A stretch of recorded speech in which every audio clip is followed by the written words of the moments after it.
আসসালামু আলাইকুম, welcome back to another video. আমি সাগর আর আপনারা দেখছেন সাগর মোল্লা। আই হোপ সবাই ভালো আছে। আমি আছি আলহামদুলিল্লাহ অনেক ভালো। জোহরের আজান হয়ে গেছে আর আমি এখন যাচ্ছি মাদ্রাসা থেকে মসজিদে নামাজ পড়ানোর উদ্দেশ্যে। প্রায়শই অন্য একটা রাস্তা ব্যবহার করা হয়, বাট আজকে ভাবলাম যে একটু মাঠের মধ্যে দিয়ে যাই। গাছটা অনেক সুন্দর, তাই না? তো যেটা বলছিলাম যে ভাবলাম যে আজকে মাঠের ভিতর দিয়ে যাই আর আপনাদের সঙ্গে একটা ভিডিও শেয়ার করি। আজকের ভিডিওর কোনো টপিক নাই।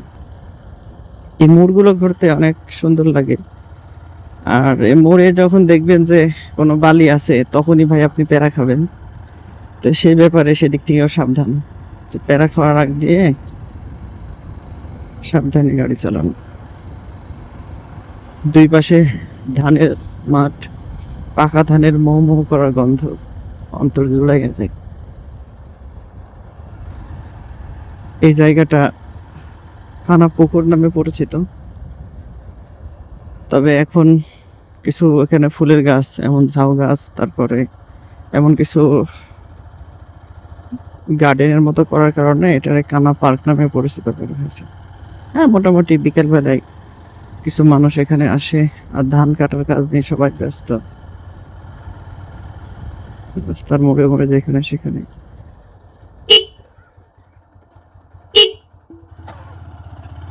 রাস্তা তো মনে হচ্ছে বাপতি হয়ে গেছে। তো যাই হোক, এটা আমাদের গ্রাম অঞ্চলের রাস্তা, এটা এমন হবেই। গ্রামে যদি এমন না হয় তাহলে বলেন আর কোথায় হবে? আর লোকাল রাস্তা, গ্রামের রাস্তাগুলো এরকম কৃষকরা, আমরা বেসিক্যালি আমরা ব্যবহার তো করবোই, না করলে কই যাবো কোন? আমাদের তো আর ফসলের মাঠে এত জায়গা নেই।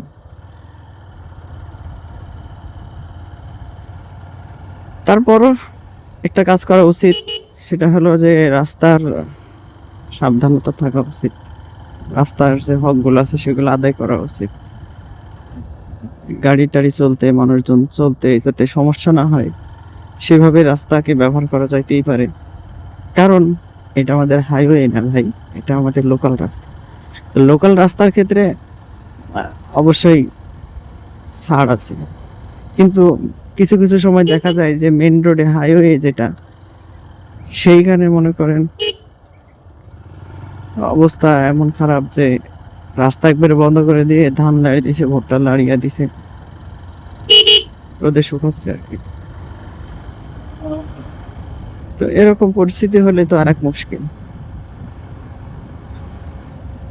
মাঠ থেকে গ্রামের ভিতরে চলে আসছি, তবে গ্রামের ভিতরে এই চিত্র আপনি দেখবেনই, যে ধানের খড় রাস্তার পরে, রাস্তা কোনটা আসলে চেনা মুশকিল। তারপরে এই যে দেখেন অবস্থা, হবে একাকার। কিন্তু এতে বিচলিত হয়ে লাভ নাই, কথা কিন্তু একটাই ভাই, আমরা গ্রামের মানুষ, আমরা সহজ সরল মানুষ, তাই আমরা এগুলা ব্যবহার এভাবে করবো। আমরা এগুলার ব্যবহার বিধি জানা নেই, আমরা জানতেও চাই না, দরকারও নেই। কি বলেন আপনি? গ্রামের লোকাল রাস্তায় বাইক রাইডের সময় সবচেয়ে বেশি সতর্কতা হওয়া লাগে গরু, ছাগল, হাঁস, মুরগি, ইভেন ছোট ছোট বাচ্চারা। এরা যে আসলে কোথায় থেকে কোন দিক থেকে আপনার সামনে চলে আসবে আপনি নিজেও টের পাবেন না, পরে দেখবেন যে একটা রকম হয়ে গেছে। মসজিদের কাছাকাছি চলে আসছি। এখন নামাজ পড়বো, নামাজ পড়ে দেন বাসায় যাব। যাওয়ার পরে গোসল, খাওয়া দাওয়া করে লম্বা 1.5 ঘন্টার একটা ঘুম দেওয়ার নিয়ত আছে। আজকের মতো এখানেই। আসসালামু আলাইকুম ওয়া রাহমাতুল্লাহ। সবাই আল্লাহর রহমতে ভালো থাকবেন ইনশাল্লাহ।